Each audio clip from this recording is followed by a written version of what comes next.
मायबाप कोणी म्हणतात ब्रह्मदेवानं सृष्टीची निर्मिती केली, हिंदू धर्म म्हणतो की ब्रह्मापासून या सृष्टीची निर्मिती झाली, बायबल धर्म म्हणतो येशू ख्रिस्तापासून या सृष्टीची निर्मिती झाली, मुस्लिम धर्म म्हणतो की माझ्या अल्लापासून या सृष्टीची निर्मिती झाली। विचाराची गोष्ट माझे मायबाप हो यांचे वाद नसले तर या सृष्टीची निर्मिती कशापासून झाली, तर या सृष्टीची निर्मात्या महाकारुणी भगवान गौतम बुद्ध म्हणतात की या सृष्टीची निर्मिती शून्यापासून झाली, या सृष्टीची निर्मिती खरी या शून्यापासून झाली। आणि म्हणून मला काय म्हणायचं आहे ऐका मी काय म्हणतो पुढं।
तो स्वभाव आहे.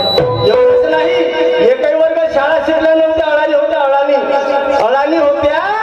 त्या कवयित्रीनं या मनावरती एक काव्यसंग्रह लिहिलं जिचं नाव आहे बहिणाबाई चौधरी. मन वडाय वडाय उभ्या पिकाचं ढोर किती हात फिरू येते मला पा करू याची काय सांगू आता होत भुईवर गेलं आबायाचं. आणि म्हणून मन या 10 इंद्रियाचा राजा, मन या 10 इंद्रियाचा राजा आहे. आज मन कुठं जाईल, मन चांगला आहे, वाईट आहे, नालायक आहे, वगैरे वगैरे वगैरे. आणि म्हणून संताचा लेख आहे, संताचं म्हणणं आहे, माझं नाही. आधी मला घ्यावे हाती, आधी मला घ्यावे हाती आणि नंतर पूजा गणपती. नाही या जीवनाची सारी माती फायदा आहे का जी? मन मंदिरातलं चित्त खेटरात अशाला परमेश्वर साध्य होणार नाही. पुढे काय म्हणतो,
चेहरा पाहून बोलू शकतो. मग जगाच्या पाठीवर माणूस कुठं कमी पडला? माणूस कमी आहे का? नाही आहे. परंतु त्यासाठी या माणसाचीच माणसाला गरज आहे. आणि म्हणून माणूस द्या मध्ये माणूस द्या, भीक मागता प्रभू दिसला पण माणूस मिळाला नाही, माणूस मिळाला नाही. ऐका काय म्हणतो,